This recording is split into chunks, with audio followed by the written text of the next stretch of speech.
Con el agradecimiento al Comité Científico por permitirnos participar en este congreso a través de esta ponencia, pasamos a continuación a exponerles la misma de manera sucinta. Un trabajo que está centrado en el análisis fílmico de una de las películas que en estos últimos meses ha cosechado un interesante éxito de público. Se trata de la cinta dirigida por el director hispano-chileno Alejandro Amenábar, titulada Mientras dure la guerra, que tiene como protagonista fundamental los últimos meses de vida del conocido intelectual español Miguel de Unamuno. Un personaje que se había decantado a lo largo de su vida por posicionarse curiosamente enfrente del mundo de la cinematografía. ¿Cómo es posible que una película actual trate a un personaje contemporáneo y lo intente en cierto modo redimir? Pues ese es principalmente el objetivo que vamos a intentar ir desentrañando a lo largo de los siguientes minutos. Miren, para ello evidentemente hay que hacer una brevísima explicación o resituación de quién es Miguel de Unamuno. Si utilizamos sus propias definiciones, estamos hablando de una persona que es un agitador de espíritus, es decir, desde el punto de vista de la contemporaneidad, un auténtico activista intelectual cuya figura despierta disparidad de criterios. No es, desde luego, una persona que deje indiferente absolutamente a nadie, tanto para lo bueno para lo malo.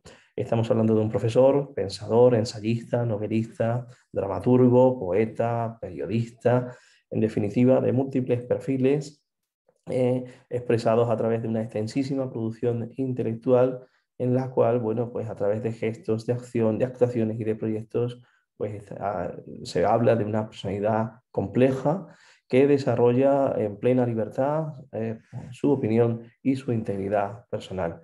De hecho, su actividad precisamente trata de eso, de despertar conciencias, de abrir debates en torno a diferentes temas, con lo que refleja en todos ellos que se trata de alguien en continua reinvención.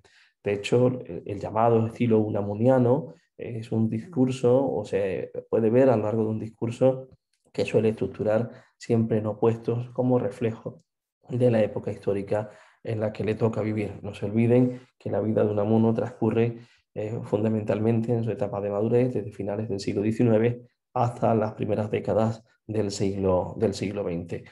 Es desde luego una persona inquieta, en el sentido de que nada le es ajeno y todos los movimientos o fenómenos, ya sean más tradicionales como novedosos, causan en él un enorme impacto. De hecho, bueno, pues el mundo del cine ya verán que es también atacado por el propio Unamuno. Su personalidad es una personalidad atemporal, es decir, la obra de Unamuno no solamente se ciñe a los años de su vida, sino que deja un pozo que con el paso del tiempo pues irá desarrollándose desde distintos puntos de vista, de distintos aspectos. El mundo del cine, curiosamente, encuentra en el propio Unamuno y en especial en algunas de sus obras, en sus novelas y en sus ensayos, un importante caldo de cultivo. De hecho, bueno, pues la gran pantalla ha sido objeto de estrenos de alguna que otra cinta que ha tenido como base fundamental un guión adaptado sobre novelas de Unamuno. La primera de ellas es precisamente esta que ven ustedes en la pantalla, de Pierre Chenal, Todo un hombre, de 1943, a la que le siguen, sin ánimo de establecer a partir de ahora una cronología exacta, otras obras como Abel Sánchez, Historia de una pasión, filmada o dirigida por Carlos Herreno de Osma en 1946, La entrega de Julián Soler de 1954, La tía Tula de Miguel Picazo de 1964, Nada menos que todo un hombre de Rafael Gil de 1971, Las cuatro novias de Augusto Pérez de José Jara de 1976, Acto de posesión de Javier Aguirre de 1977, Todo un hombre de Rafael Villaseñor de 1982 o La lluvia de otoño de José Ángel Rebolledo en 1988. Es decir, la trayectoria como ensayista y novelista de Miguel de Unamuno ha servido como fuente de influencia para diferentes cineastas, pero también su propia vida. La vida de Miguel de Unamuno ha sido llevado también a la gran pantalla, al menos en dos ocasiones fundamentales.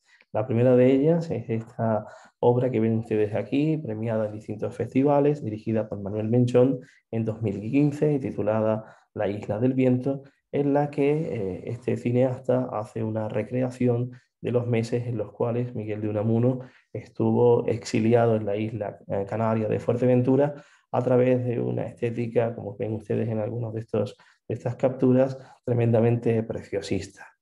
Evidentemente, la película que les voy ahora a ir comentando se estrena el 27 de septiembre de 2019. Mientras dure la guerra es un film dirigido por Alejandro Amenábar, con guión tanto de este como de Alejandro Hernández, y fíjense ustedes, desde septiembre hacia los 2 últimos meses del año 2019, recauda nada más y nada menos que, o concita en las salas cinematográficas, 2 millones de espectadores en cine, convirtiéndose en la tercera película más vista del año. 2 nominaciones a los premios Forqué, 5 Goyas obtenidos tras 17 nominaciones, y desde entonces disponible en la plataforma audiovisual multi de Movistar Plus, en donde sigue cosechando pues, un importante número de visualizaciones.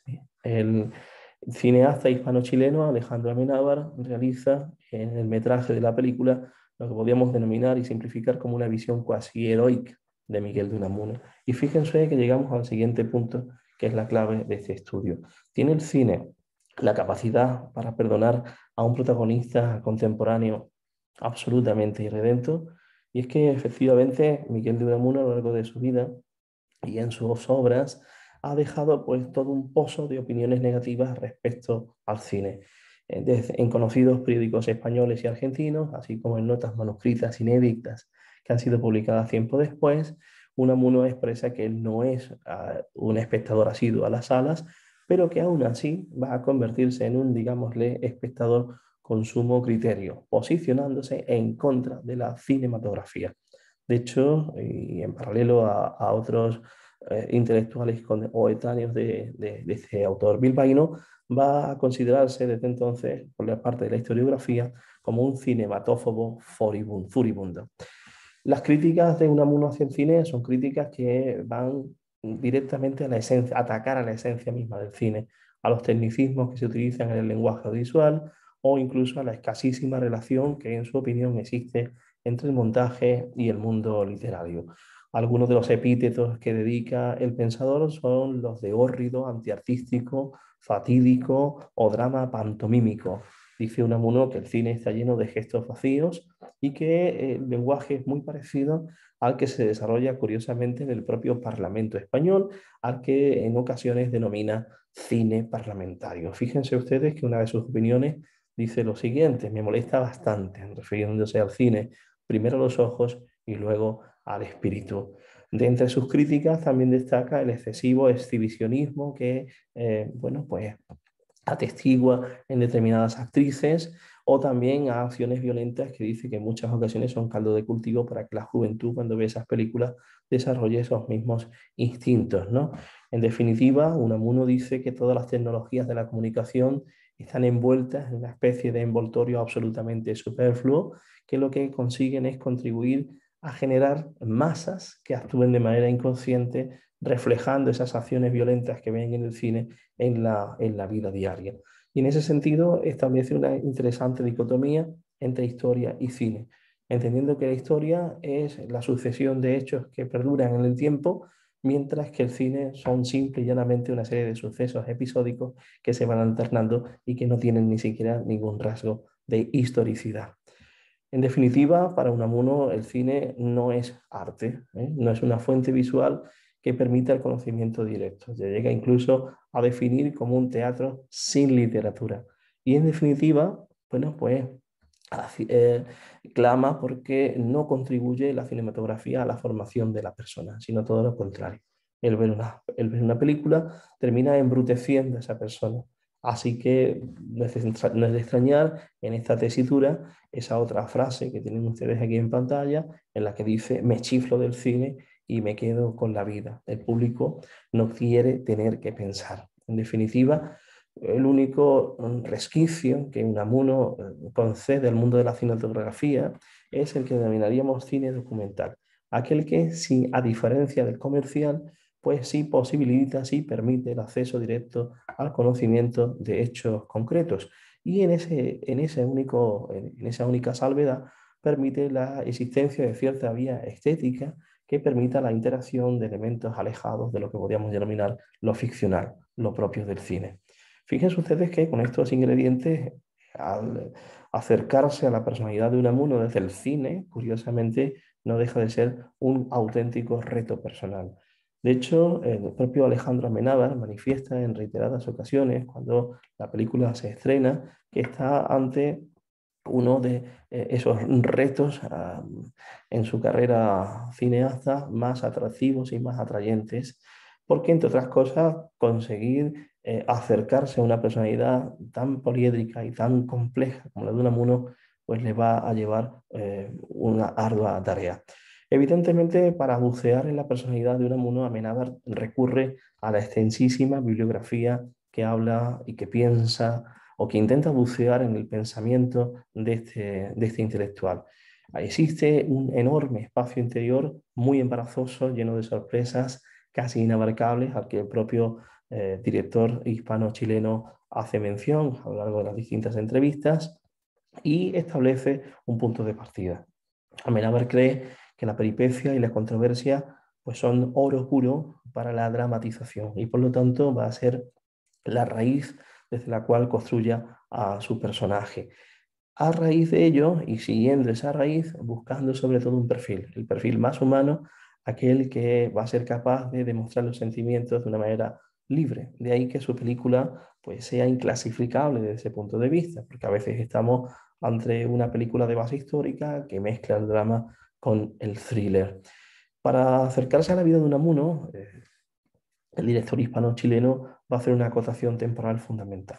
Va a hablar de la vida de Unamuno entre julio y diciembre de 1936, por lo tanto, uno de los periodos de su vida más intensos, precisamente relacionados con una serie de controversias históricas que ustedes conocen sobradamente. En ese sentido, la narración que Amenábar va a realizar sobre Unamuno trata de apostar por el lado más íntimo del personaje, un personaje que está situado en un auténtico replanteamiento continuo de su pensamiento, para así trazar una cierta verdad histórica que desde la ficción utilice una serie de recursos expresivos y transmita una serie de emociones concretas. De hecho, bueno, pues el cine va a ser un proceso complementario a la propia historia, porque el propio Amenábar va a intentar a partir de esta vía, a partir de esta apuesta, pues abrir un debate sobre la propia personalidad de Unamuno relacionada con esa acotación temporal que les comentaba. En ese sentido, el propio Amenábar va a recurrir a la propia forma de ser y sobre todo también a la manera particular que tiene Unamuno de enfocar un problema, ofreciendo matices diferentes, lo que el propio Unamuno suele denominar una perspectiva múltiple. Y para eso, para construir el personaje, Amenábar recurre a lo que denominaríamos una colaboración entre disciplinas. Las novelas unamunianas, cuyos personajes en muchas ocasiones tienen clarísimos tintes autobiográficos, va a servir de referencia para la construcción del personaje, estableciendo un doble punto referencial, secuencias estéticas por un lado y la audacia metaficcional por otro. Evidentemente se trata de una apuesta tremendamente arriesgada que, bueno, veremos si efectivamente esa apuesta y esta propuesta ayuda a conseguir esa redención fílmica de la que estamos tratando. Para ello, el director va a recurrir a la concreción de una serie de constantes diegéticas, iconográficas y simbólicas que nosotros establecemos en esos 7 principales parámetros, a través de los cuales se construye el personaje. El primero de ellos es el de la coherencia. La coherencia que en Unamuno es desde luego una difícil virtud. Es un autor, es una persona que duda, que sus contradicciones son continuas, son inquietantes y que vive una particular lucha interna. De hecho, ese estado natural que él tiene es inmutable. De hecho, el autor suele en numerosísimas ocasiones pues, externalizar el continuo razonamiento interior que vive. Su conciencia es la horma y el conducto que Amenábar va a utilizar para una narración subjetivada, antipositivista, que se nutre fundamentalmente del espíritu de la novela modernista española. En ese trasvase o en esa inspiración bibliográfica e historiográfica, Amenábar va a reutilizar muchas de las cuestiones planteadas por el propio Unamuno a lo largo de su trayectoria y de sus obras. De esta forma es como hay que entender que las tramas de la película se ralenticen, se fragmenten, integren con continuas digresiones o que incluso preste un especial interés por el desarrollo psicológico del personaje, del protagonista de la misma, del propio Unamuno. De tal forma y manera que en muchos de los minutos de la película, los estadios de semiconsciencia y de revela son continuos para intentar que el monólogo mental que el protagonista viva sea el hilo conductor de algunas de estas tramas. Un autor que duda de continuo y eso, bueno, pues desde el punto de vista técnico lo soluciona el cineasta con la utilización fundamentalmente de planos cortos, de planos puntuales, para establecer una correlación continua entre la realidad y la percepción, siguiendo al propio Unamuno, inversión versus diversión, estableciendo la contradicción como el fundamento característico del pensamiento unamuniano. Fíjense, por ejemplo, que algunos de esos planos cortos son siempre o están siempre relacionados con la propia duda que va a presentar el protagonista. La segunda de las constantes es el amor. El amor que para Unamuno representa fundamentalmente el amor de su esposa, Concha de Lizárraga, que es una figura pues, fundamental en su vida, en una dualidad, en el de madre y en el de esposa. Concha de Lizárraga había fallecido en los años anteriores a este arco temporal que está tratando Amenábar en su película y el cineasta lo va a plantear siempre con continuos flashbacks, con ensoñaciones continuas, con recuerdos constantes, a través siempre de estampas bucólicas y de una denominación particular que Unamuno en ocasiones suele utilizar, que es el denominar a su esposa mi costumbre. La fotografía, siguiendo curiosamente a Niebla, una de las novelas más conocidas de Unamuno, también va a ser dentro del metraje un aspecto básico. ¿Y por qué lo va a hacer? Porque en alguna que otra ocasión el propio Unamuno se va a fijar en esas fotografías de su esposa como un espejo, en palabras suyas, de santa conciencia divina y de auténtica eternidad. Se trata evidentemente de un reflejo de la proyección invertida del yo. En determinadas ocasiones, Unamuno va a través de la visión de Amenábar, establecer una relación muy particular con su esposa, porque suele explicar al resto de sus amistades que ellas muchas veces no lo entendían. Evidentemente esto tiene que ver con la propia concepción del matrimonio que posee el pensador vasco como un contrapunto, como una unión de complementarios. Y el deseo final, expresado prácticamente en los últimos minutos de la película, es el de la unión. La seguridad de los brazos, el refugio del amor, son algunos de los aspectos que a lo largo de la película pueden verse con auténtica nitidez, en definitiva, para concretar lo que podríamos denominar un amor espiritual. En la propia forma de interpretar ese amor por parte del cineasta, del director, pues hay una confusión absoluta entre ensueño y realidad que, bueno, pues el propio cineasta ya había experimentado en otros proyectos anteriores. Fíjense, por ejemplo, que una de esas escenas en donde ese amor entre la esposa y el esposo es precisamente pues, esos continuos flashbacks que pueden verse a lo largo de los mismos, el uso de la fotografía. La tercera constante es la amistad compartida. En la película hay dos fundamentales amigos en Unamuno: Salvador Vila, antiguo alumno, rector interino de la Universidad de Granada, arabista, y Atilano Coco, que es pastor protestante, maestro y masón. Con ambos establece Unamuno, y especialmente Amenábar, una interesante serie de confidencias, de discusiones y de enfados.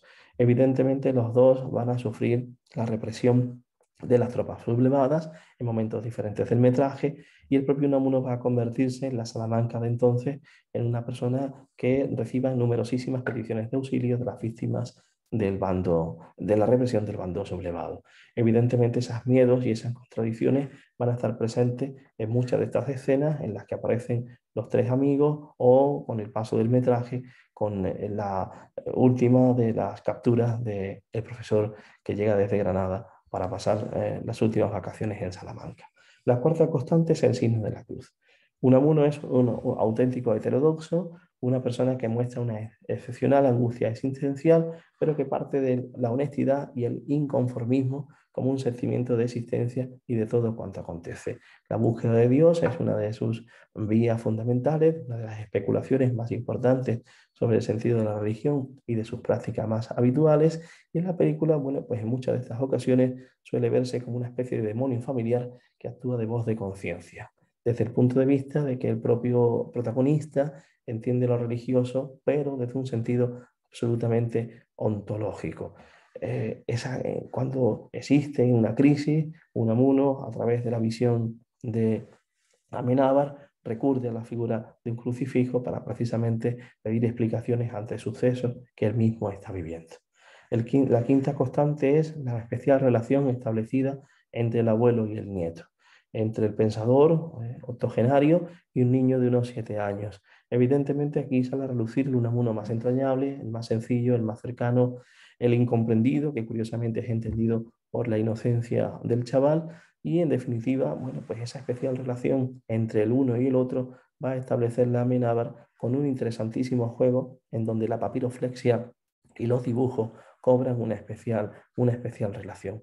En efecto, fíjense en algunas de estas imágenes, en algunas de estas capturas, esa especial conjunción, unión entre el abuelo y el nieto a través del mundo de la papiroflexia, pues encuentra precisamente una conexión única, diferente, distinta al resto de la familia, teniendo, bueno, pues como punto final precisamente la construcción de una paloma que dejará, pues en el plano de lo simbólico, el resultado de lo que ocurre en la España, en la España del verano, perdón, del invierno de 1936.